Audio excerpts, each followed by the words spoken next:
So good morning, students. And today we will discuss a topic which is related to prostaglandins, leukotrienes and platelet activating factors. तो ये ऑटोकाइट्स का एक ऐसा topic है जिसका कि तुम लोगों को रफ नॉलेज रखना है। देखो, बहुत डिटेल नॉलेज इसका तुमको नहीं चाहिए। पोस्ट ग्रेजुएट टॉपिक्स में तुमको इसका नॉलेज डिटेल में चाहिए, बट यूजी लेवल पे इसका रफ नॉलेज तुमको होना चाहिए।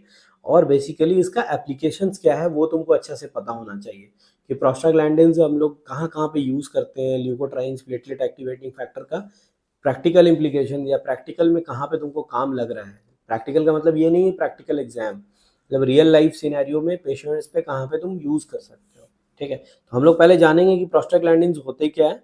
सो they are biologically active derivatives of 20 carbon atom polyunsaturated essential fatty acids. NCERT में तुम डेफिनेशन इसका पढ़े भी होगे प्रोस्टाग्लैंडिन्स का, और पूछा भी है कई बार नीट का यूजी में, है ना। तो these are 20 carbon atom polyunsaturated essential fatty acids. 1930 में ये देखा गया कि human serum can contract the vascular smooth muscles of vasculature schools muscle. जो तुम्हारा जो ब्लड वेसल्स है उसमें स्मूथ मसल का लाइनिंग एक रहता है, ठीक है ना। तो उसको हम लोग वैस्कुलर स्मूथ मसल्स बोलते हैं, और उसके कारण क्या हो सकता है, कॉन्ट्रैक्शन और रिलैक्सेशन दोनों का एक पैटर्न होता है, फॉलो करता है, जिसके कारण क्या हो सकता है, ब्लड प्रेशर में चेंजेस आ सकता है। ठीक है, तो एक्टिव प्रिंसिपल इसका नाम दिया गया प्रोस्टाग्लैंडिन, है ना। तो ये प्रोस्टानोइक एसिड का डेरिवेटिव, प्रोस्टानोइक एसिड का ये तुम्हारा पिक्चर हो गया। 20 कार्बन एटम तुमको दिख रहा है इसमें, 1 2 3 करके नेमिंग भी किया हुआ है 20 तक। ठीक है, तो chemically these are derivatives of prostanoic acid. तो बायोसिंथेसिस और डिग्रेडेशन अगर हम लोग देखें तो मेम्ब्रेन फॉस्फोलिपिड्स होता है। मेम्ब्रेन फॉस्फोलिपिड्स पे फॉस्फोलाइपेज ए एंजाइम काम करता है, जो कि केमिकल एंड मैकेनिकल स्टिमुलाई के कारण एक्टिवेट होता है। और ये फॉस्फोलाइपेज ए क्या करता है कि मेम्ब्रेन फॉस्फोलिपिड को अरेकिनोडोइक एसिड में कन्वर्ट कर देता है। तो दिस अरेकिनोडोइक एसिड इन प्रेजेंस ऑफ क्या, दो अलग अलग एंजाइम है। अगर साइक्लोऑक्सीजिनेज काम कर रहा है, जो कि हम लोग का प्लेटलेट में रहता है ना, तो इसी को हम लोग क्या बोलते हैं, साइक्लो ऑक्सीजनेज एंजाइम बोलते हैं। कॉक्स भी लिखते हैं इसको शॉर्ट फॉर्म में, है ना, COX, साइक्लो ऑक्सीजनेज। ठीक है, उसी तरह से एक एंजाइम होता है लाइपो ऑक्सीजनेज। तो अगर ये साइक्लो ऑक्सीजनेज पाथवे फॉलो करता है तो साइक्लिक एंडोपेरोक्सीडेज बनेगा तुम्हारा PGG2 या PGH2। और लाइपो ऑक्सीजनेज पाथवे अगर फॉलो कर रहा है तो ये सारे मॉलिक्यूल तुम लोगों को मिलेगा, बनेगा। ठीक है ना। उसी से फिर आगे क्या होता है कि तुम्हारा अलग अलग मॉलिक्यूल बनते हैं, जैसे कि तुम्हारा आइसोमेरेसिस में prostaglandin E2, PGF2 alpha, PGD2, thromboxane A2, thromboxane B2, है ना। प्रोस्टासाइक्लिन सिंथेसिस के थ्रू क्या होगा, तुम्हारा प्रोस्टाग्लैंडिन I2 बनेगा, 6 कीटो PGF2 1 अल्फा बनेगा।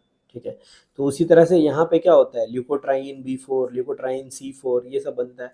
तो ये दो अलग अलग पाथवे है, ये दो मेन एंजाइम है। MCQ में भी पहले जो पूछा है वो इसी में पूछा है कि इन एराकिडोनिक एसिड पाथवे, ठीक है ना, which of the following are the two main enzymes which are involve. Option A cyclooxygenase, option B lipoxygenase, option C both A and B, option D none of the above. तो option C होगा, that cyclooxygenase and lipoxygenases are involve.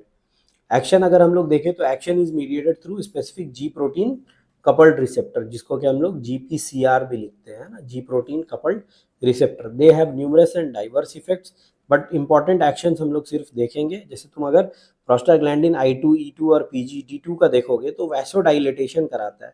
तो वैसोडाइलेटेशन जैसे होगा, मतलब blood vessel पतला था, मोटा था, पतला था, और बाद में क्या हो गया, डाइलेट हो गया, मोटा हो गया, तो BP क्या हो जाएगा, घट जाएगा ऑब्वियसली, है ना।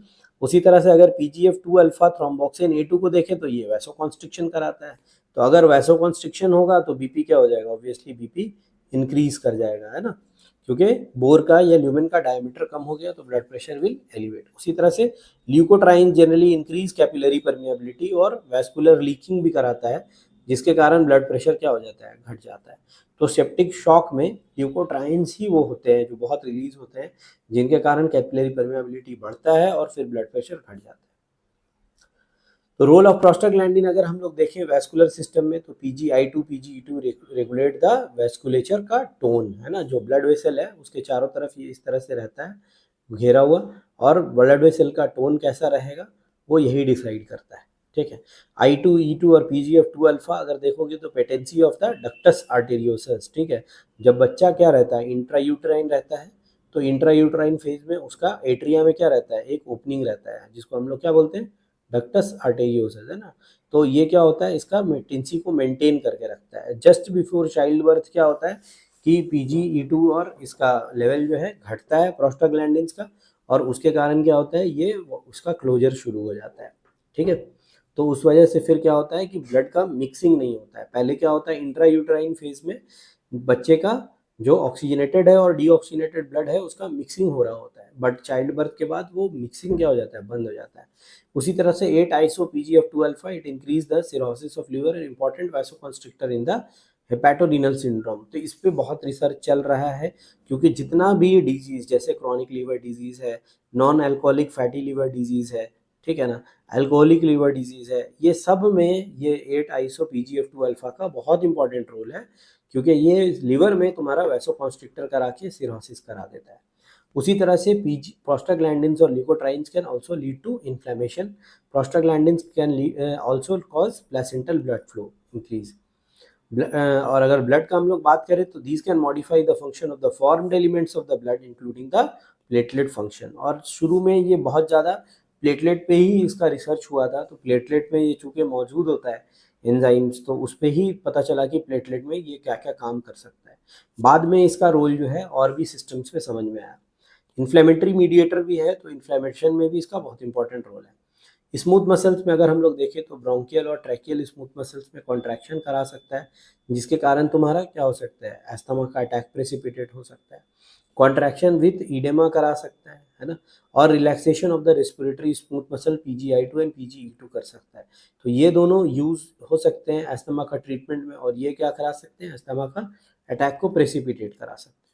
GIT में अगर देखोगे तो contraction of the longitudinal and circular muscles and relaxation of the circular muscle by PGE2 and it maintains the integrity of the gastric mucosa. इसीलिए जब भी NSAID इंड्यूस्ड तुम्हारा डैमेज होता है गैस्ट्रिक म्यूकोसा में, तो प्रोस्टाग्लैंडिन एनालॉग्स ही दिया जाता है। सो ड्रग ऑफ चॉइस, कभी भी एग्जाम में तुमसे पूछे कि drug of choice for NSAID induced, NSAID क्या है, non steroidal anti inflammatory drugs, ठीक है ना, NSAID इंड्यूस्ड पेप्टिक अल्सर, ठीक है ना।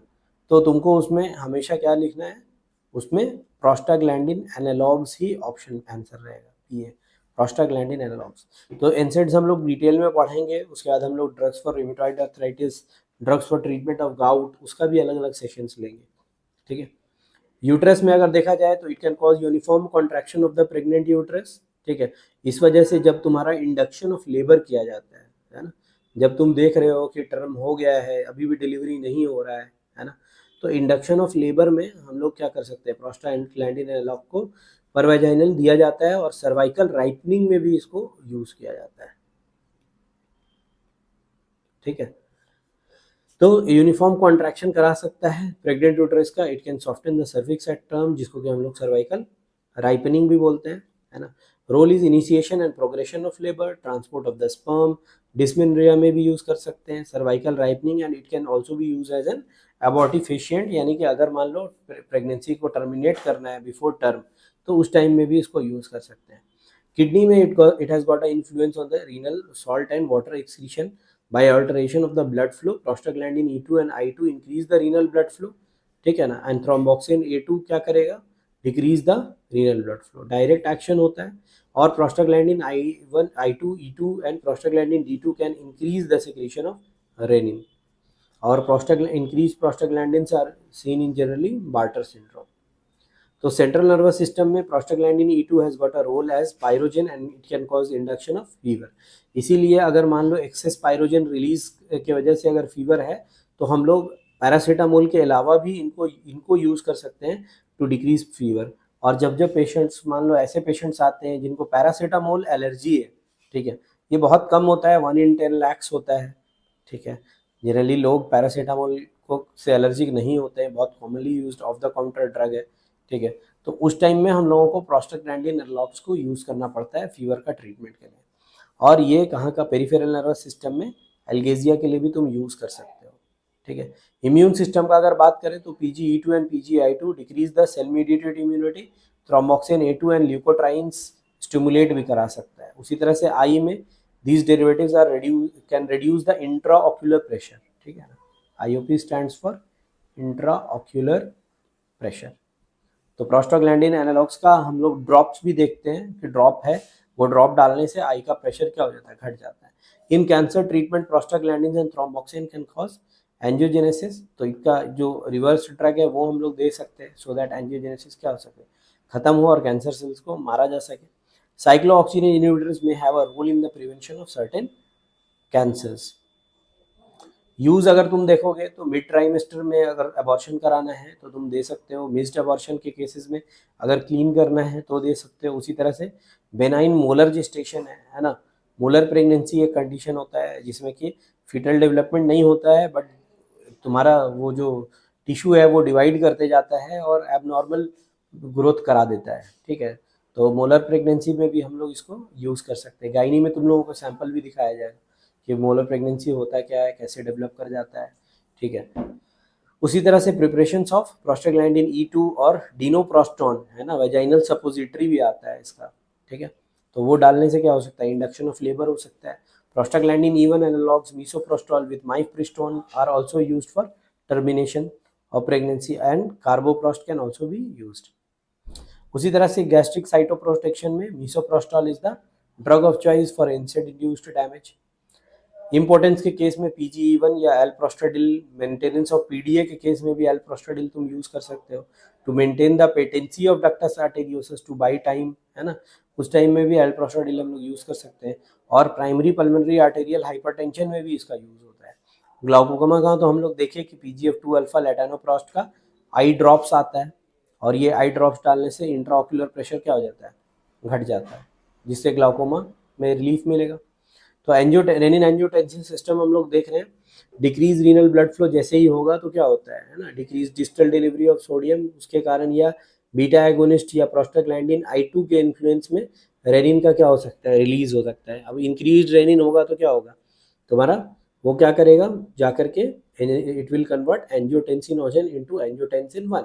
तो ये प्राइमरी स्टेप होता है ना, जो रेनिन एंजियोटेंसिन एल्डोस्टेरॉन सिस्टम है, इसमें जो प्राइमरी स्टेप है वो ये है कि रेनिन रिलीज हुआ और रेनिन फिर क्या कर रहा है, एंजियोटेंसिनोजन जो कि प्रो एंजाइम है, angiotensinogen is a pro enzyme, ये प्रो एंजाइम को क्या चीज में कन्वर्ट कर दे रहा है, एंजियोटेंसिन 1। और ये फिर एंजियोटेंसिन कन्वर्टिंग एंजाइम जो है तुम्हारा क्या कर रहा है, एंजियोटेंसिन 1 को एंजियोटेंसिन 2 में कन्वर्ट कर देता है, which is very powerful in compare to angiotensin 1। तो ये जो रेड में तुमको लिखा हुआ दिख रहा है ना, ये सब उसका रिवर्सिंग एंजाइम है। जैसे तुम रेनिन का इनिबिटर्स तुम दे दो, जैसे aliskiren, it is a renin inhibitor, वैसे AC इनिबिटर्स हम लोग दे सकते हैं। जैसे तुम्हारा बहुत सारा ड्रग आता है, रेमिपेरिल, कैप्टोप्रिल, एनालेप्रिल, ठीक है। तो दीज आर AC इनिबिटर्स, ठीक है। तो वो एंजियोटेंसिन 2 बनेगा ही नहीं, एंजियोटेंसिन 2 क्या होता है, बहुत एक्टिव होता है, ठीक है। तो वो नहीं बनेगा तो वैसोकॉन्स्ट्रिक्शन उतना ज़्यादा नहीं होगा, तो प्रेशर उतना ज़्यादा नहीं बढ़ेगा। अब एंजियोटेंसिन 2 फिर अमाइनोपेप्टाइडेजेस के थ्रू एंजियोटेंसिन 3 में कन्वर्ट हो जाता है, या एंजियोटेंसिन 4 फिर एंजियोटेंसिनेजेस इनएक्टिव पेप्टाइड फ्रैगमेंट्स, ठीक है। तो ये उसका ब्रेकडाउन का पाथवे हो गया। उसी तरह से एंजियोटेंसिन 2 तुम्हारा 81 रिसेप्टर, एंजियोटेंसिन रिसेप्टर पे काम करेगा, है ना, और वैस्कुलर ग्रोथ करा सकता है, वैसोकॉन्स्ट्रिक्शन करा के BP बढ़ा सकता है, और एल्डोस्टेरॉन का सिक्रीशन कराता है जो कि सॉल्ट रिटेंशन में फिर एल्डोस्टेरॉन हेल्प करता है। तो इसका इनिबिटर्स हम लोग अलग अलग स्टेप में यूज़ कर सकते हैं। अगर एंजियोटेंसिन रिसेप्टर्स ब्लॉकर हम लोग यूज़ करते हैं, जिसको हम लोग ARBs भी बोलते हैं, जैसे कि तुम्हारा टेल्मीसाटन है, ठीक है, टेल्मीसाटन, कैंडीसाटन, वेलसाटन, बहुत सारा दवा है। तो ये क्या करेगा कि फिर ब्लड प्रेशर डाउन करने में हम लोगों को हेल्प करेगा, ठीक है। तो कहीं पे भी अगर तुम ब्लॉकर यूज करोगे तो वो स्टेप आगे प्रोसीड नहीं होगा, तो रिवर्स एक्शन देखने को मिल सकता है। काइनिन्स का अगर हम लोग बात करें तो बायोसिंथेसिस और डिग्रेडेशन अगर हम लोग देखें तो प्री कैलिक्रेनिन होता है, प्री कैलिक्रेनिन जो है कैलिक्रेनिन में कन्वर्ट होता है, और हाई मॉलिक्यूलर वेट काइनिनोजेंस को ब्रैडिकाइनिन में कन्वर्ट करने में हेल्प करता है। और फिर ब्रैडिकाइनिन पे काइनिनेजेस 2 जब काम करता है तो it break down into inactive metabolites, ठीक है। उसी तरह से लो मॉलिक्यूलर वेट काइनिनोजन अगर रहेगा, देखो दो तरह का है, एक लो मॉलिक्यूलर वेट है, एक हाई मॉलिक्यूलर वेट है। तो अगर लो मॉलिक्यूलर वेट काइनिनोजन है तो कैलिडिन बनता है इससे, ठीक है ना, और it can also lead to formation of kininases 1, और उसके बाद डेस आर्ज कैलिडिन बन सकता है इससे। तो ये सारा पाथवे अगर तुम एक बार याद रखोगे, जानोगे, तो फिर ये तुम्हारा क्या होगा, इजी होगा समझने में पूरा चैप्टर को। ठीक है। दो इसका एक एक स्टेप, एक एक एंजाइम तुमको याद करने का ज़रूरत नहीं है, तुमको मेन पॉइंट्स तुमको याद होना चाहिए कि प्री कैलिग्रेनिन से कैलिग्रेनिन बन रहा है और फिर हाई मॉलिक्यूलर वेट काइनिनोजन को ब्राडिकाइनिन में कन्वर्ट होने में हेल्प करता है। उसी तरह से एक्शन एंड क्लिनिकल इम्प्लीकेशन अगर हम लोग देखें तो it is generally mediated through G protein coupled receptors and main actions are vasodilation, capillary permeability and contraction of smooth musculature and stimulation of the pain nerve endings. These are generally involve in the maintenance of blood pressure, क्योंकि tone बना रहा है vasculature का तो blood pressure maintain रहेगा। उसी तरह से मीडिएशन ऑफ इन्फ्लेमेशन और पेन में भी इसका रिस्पॉन्स है। Similarly maintenance of the tissue growth and repair, sperm motility में ये प्रोस्टाग्लैंडिन्स का बहुत इंपॉर्टेंट रोल है। उसी तरह से एप्रोटिनिन जो कि यूज होता है use to minimise the bleeding in the coronary bypass surgery also. तो ये इसका मेन क्लिनिकल इम्प्लीकेशंस है। जितना अच्छा से तुम इसका पॉइंट्स को याद रखोगे तुमको हेल्प करेगा पढ़ने में। और प्रोस्टाग्लैंडिन्स के थ्रू हम लोगों का 4-5 डिजीज है जिसका ट्रीटमेंट बहुत इंपॉर्टेंट है, जैसे तुम्हारा ये गाउटी अर्थराइटिस हो गया, उसी तरह से तुम्हारा रूमेटाइड अर्थराइटिस हो गया। ये सब का ट्रीटमेंट में हम लोग और डिटेल में इसको हम लोग समझेंगे, देखेंगे, इसका क्लिनिकल यूज़ देखेंगे। और नेक्स्ट क्लास में हम लोग ट्राई करेंगे कि non steroidal anti inflammatory drugs को डिस्कस करें, फिर we will go to gouty arthritis and rheumatoid arthritis. ठीक है, चलो, थैंक यू।